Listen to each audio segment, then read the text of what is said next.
Villavicencio, presidente de la Unión General de Trabajadores del Ecuador, vicepresidente del FUT.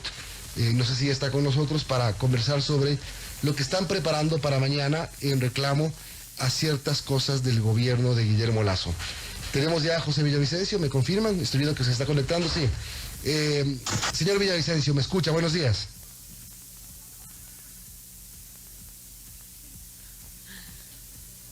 No lo tenemos todavía, se está conectando recién. En todo caso, hay algunos temas en la agenda de los trabajadores. Ya lo tenemos a José Villavicencio. ¿Me escucha bien ahora sí? Buenos días. Bien, gracias por acompañarnos.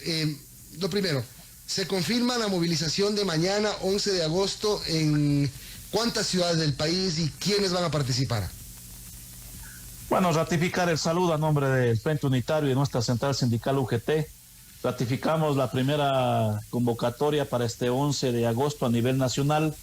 Los trabajadores o las organizaciones que aglutinamos el Frente Unitario, la UNE, el Seguro Campesino, estudiantes aglutinados en el Frente el Popular, serán quienes cumplamos esta primera acción el día de mañana en las principales provincias del país. ¿Cuáles son las exigencias principales que van a hacer mañana? Mire, mañana otra vez incrementan los precios de los combustibles y nosotros hemos venido planteando que el presidente Lasso debe congelar los precios de los combustibles, que eso ha llevado a incrementar los productos de primera necesidad y el tema de los pasajes.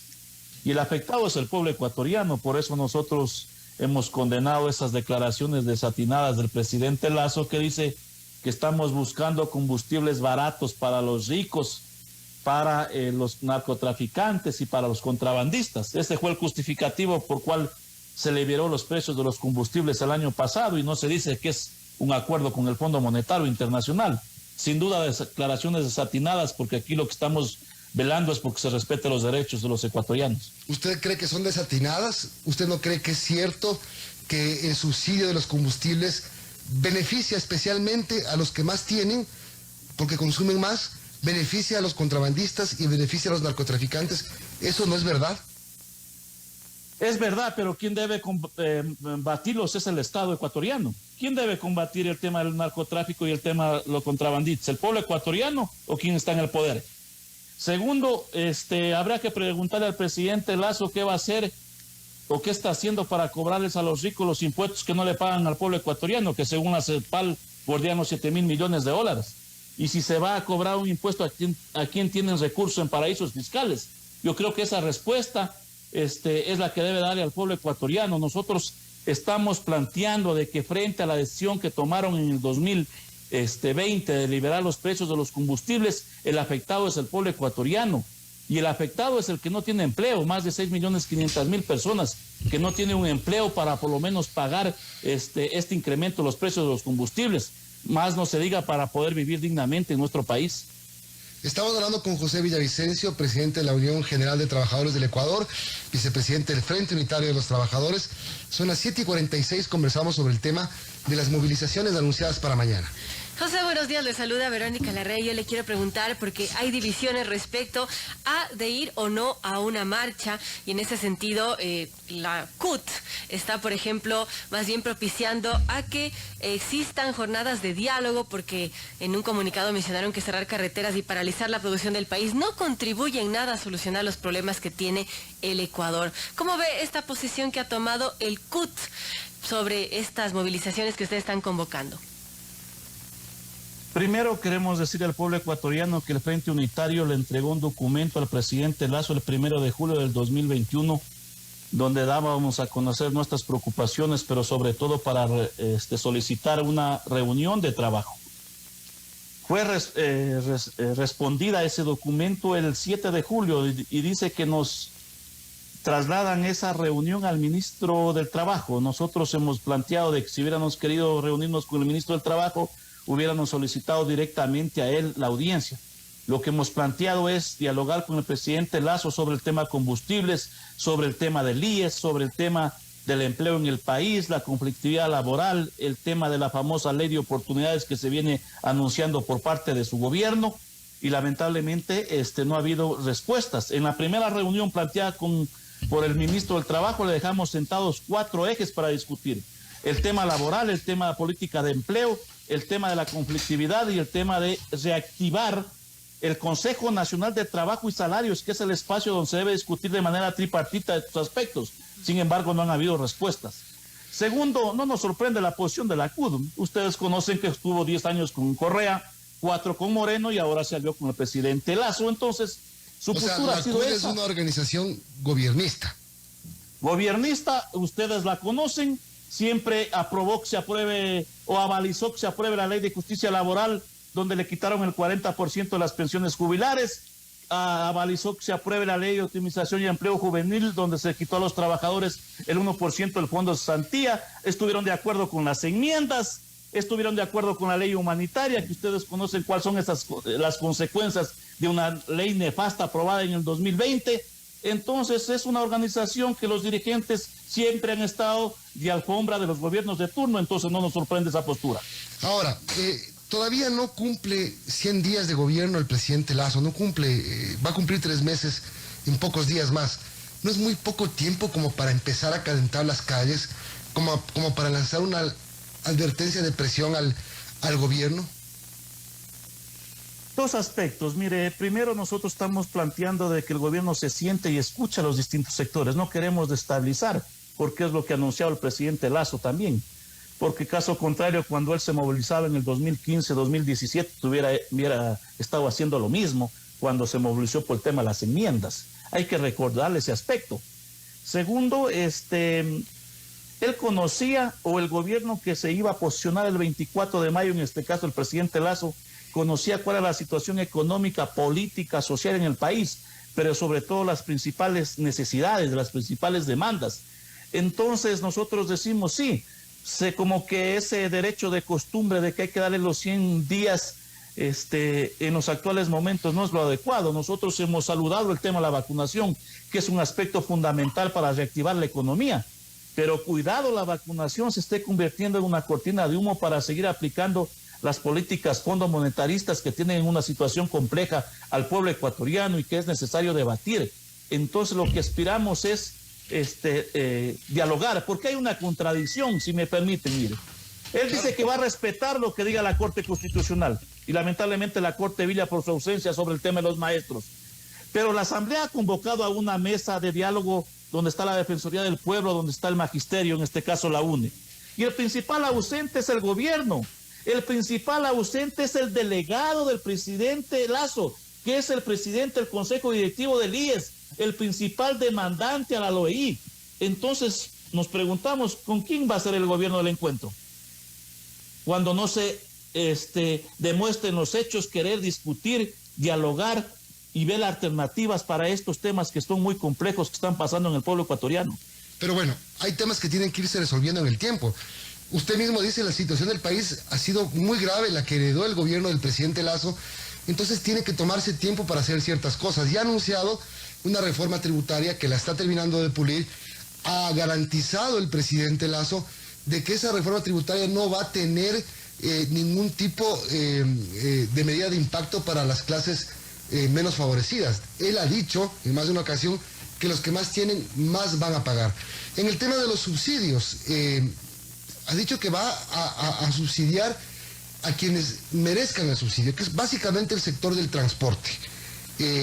Luego, el mecanismo todavía no se anuncia, pero no entiendo todavía cuál es el afán de salir a la calle, a advertirle al presidente Lasso, a decirle, mira, estamos aquí presentes y no nos vamos a olvidar de que tenemos cosas pendientes, o a presionar, o a desestabilizar, o a qué. Creemos nosotros que hay un error en pensar de que el incremento de los precios de los combustibles únicamente le afectan al transportista.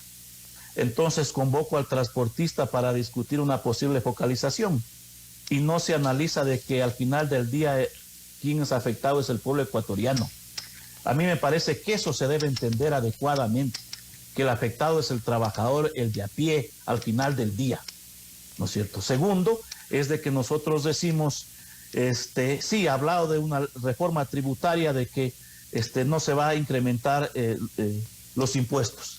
Nosotros hemos planteado claramente que hay que eliminar ese 2% que hay para los emprendedores de que es del capital, ni siquiera de las ganancias. Pero debe tener esa reforma tributaria doble vía para cobrar también a quienes evaden los impuestos en el país. Tercero está el tema de la ley de oportunidades, que como usted lo dice, ha dicho de que no va a topar el Código del Trabajo, pero sí voy a eliminar la jubilación patronal. Entonces no hay coherencia en las cosas. No voy a topar el Código del Trabajo para que el señor Villavicencio, el señor Tatambuez no me salgan a decir nada, dice el ministro del Trabajo. Entonces nosotros tenemos claras las cosas, no se quiere mejorar los derechos, y segundo, no se entiende que los derechos son universales, que el trabajo es parte de los derechos humanos, parte de un derecho social, no parte de una mercancía. Y hay que entonces sentarse a discutir un código orgánico laboral para todos los ecuatorianos, no para los 2.700.000 personas que tienen hoy empleo, sino sobre todo para esos 6.500.000 personas que están en la desocupación, en el subdesempleo. Mi estimado Freddy, existen 6 normativas durante 14 años en nuestro país, 6 normativas, y con el mismo mensaje de garantizar el empleo y de garantizar más fuentes de empleo, cuando ha pasado todo lo contrario. Bueno, ya me cambió el nombre. Sí, ya me di cuenta. Verá, ¿no? Yo no le estoy diciendo Mesías. Bueno, a ver, vamos en el tema de los combustibles. ¿Cuál es la propuesta que hacen ustedes para el tema del subsidio de los combustibles? Mire, nosotros estamos planteando de que se congele el precio de los combustibles hasta sentarse a discutir una focalización adecuada para el pueblo ecuatoriano, para los que son afectados con este sector. Así como a través de un decreto presidencial, el último que fue el 1054, que se liberó el precio de los combustibles, hoy el presidente Lasso puede establecer el congelamiento de los precios de los combustibles. ¿Cuánta plata le dejaría de entrar al Estado tan necesitado en estos momentos?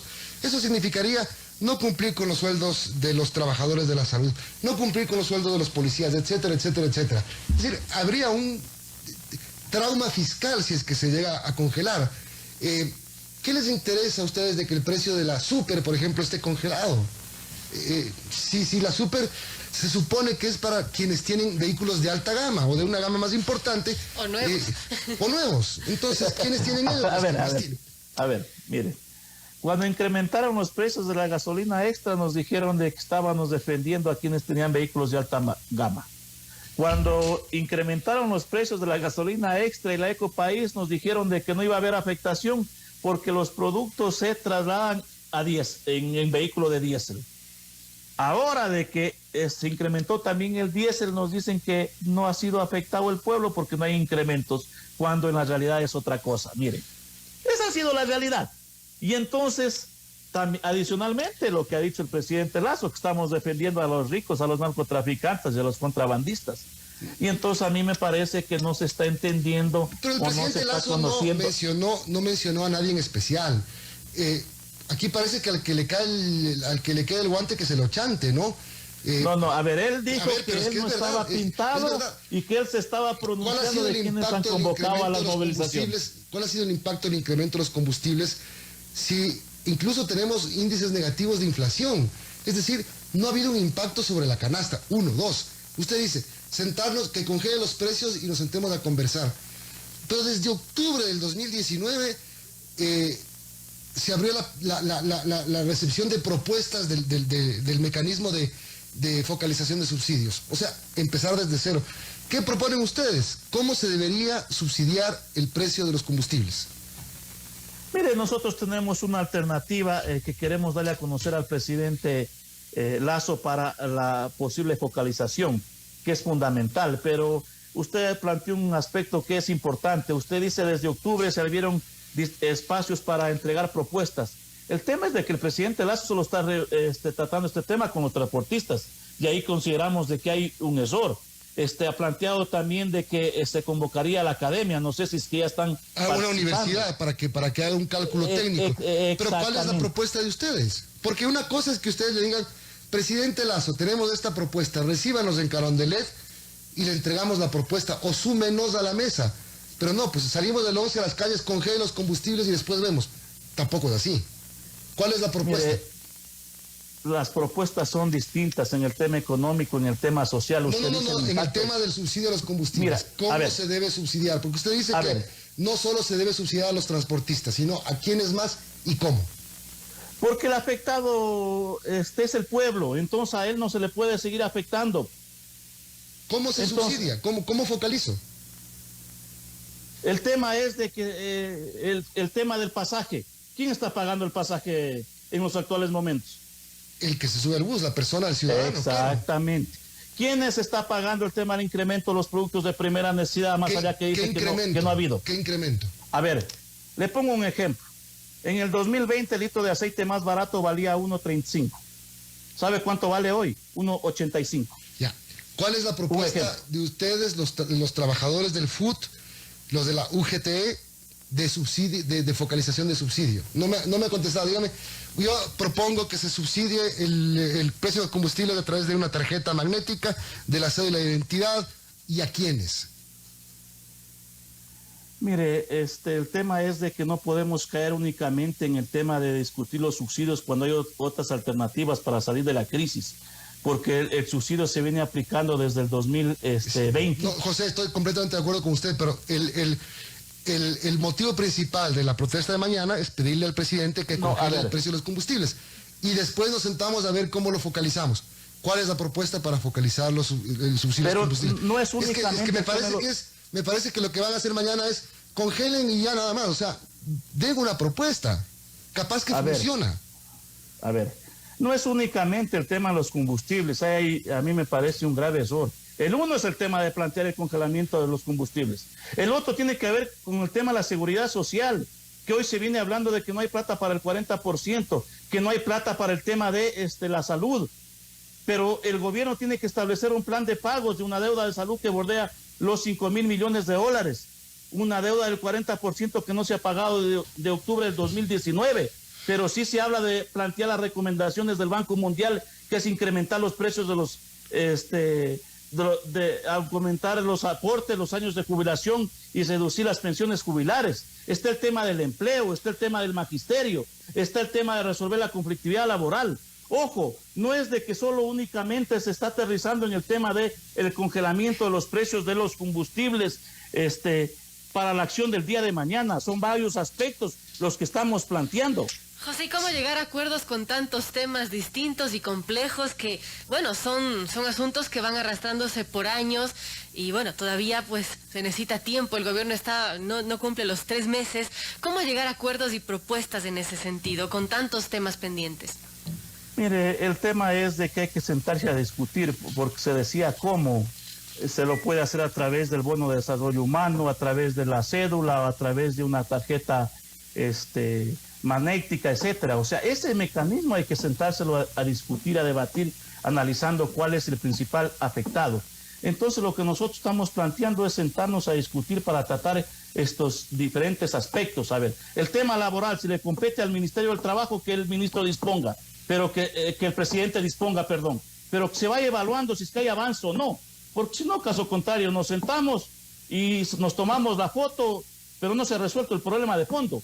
El tema del IES, tiene que estar el gobierno, tiene que estar el delegado del presidente del Consejo Directivo del IES, pero sobre todo cuál va a ser la voluntad del gobierno de establecer un plan de pago sobre la deuda que tiene. Entonces, estos aspectos son fundamentales y para eso hemos venido planteando las diferentes mesas de debate, de discusión, pero no hay respuestas claras de establecer políticas públicas en favor de los ecuatorianos. Bien, estaba hablando con José Villavicencio, presidente de la Unión General de Trabajadores, UGTE. Bueno, entonces, es que yo no termino de entender y perdónme que insista porque del tema de los combustibles no es que hablamos ayer, el tema de los combustibles hablamos desde hace muchos años y se discute públicamente, todos los sectores han discutido, analistas económicos, transportistas, trabajadores, entendidos, academia, etcétera, gobernantes, de cómo subsidiar, de cómo focalizar el subsidio de los combustibles. O sea, ya debería haber una propuesta clara de cómo poder focalizar el subsidio y a quiénes. Porque saben los sectores interesados. ISA le dice al gobierno que los indígenas necesitan tener subsidio de los combustibles. Salen los representantes del sector de camionetas, por ejemplo. Necesitamos de los subsidios. Todo el mundo necesita al final. Todo el mundo necesita al final.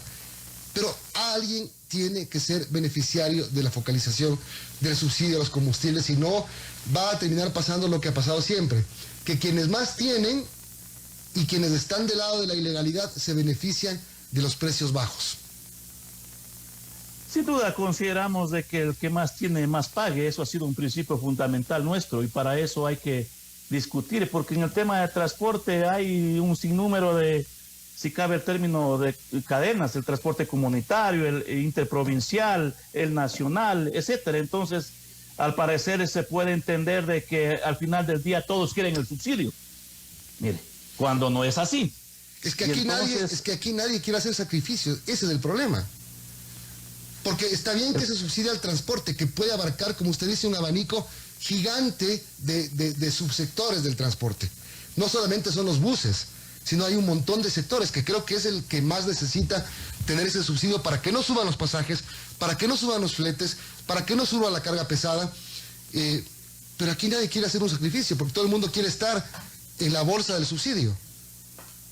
Mire, el tema es de que lo que estamos planteando es de que se escuche a los distintos sectores sociales para analizar varios aspectos para que el beneficiado sea el pueblo ecuatoriano, no la UGT, no el PU, no los transportistas.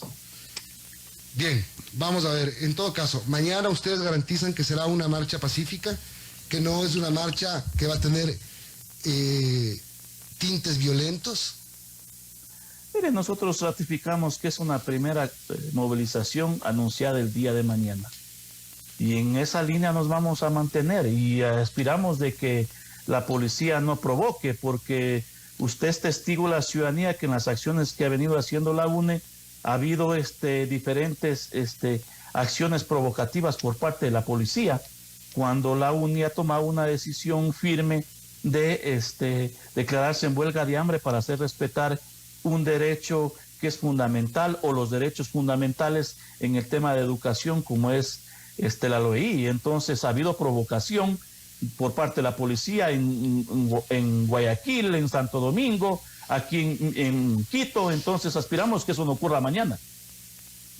¿A qué hora será la marcha en Quito? ¿Desde dónde a dónde? A las 16 horas será la concentración aquí en Quito, en la Caja del IES, 10 de agosto. Iremos a la Guayaquil hasta llegar a la Plaza San Francisco. Y a nivel nacional, donde las distintas organizaciones sindicales y sociales han planteado el tema de la concentración. ¿Y el tema de la pandemia? ¿Cómo van a hacer para evitar aglomeraciones? ¿Van a usar distanciamiento? ¿Van a dar un ejemplo de que se están cuidando? Vamos a dar el ejemplo como lo hicimos en el 2020 de utilizar la mascarilla, el tema del alcohol, el gel, el distanciamiento.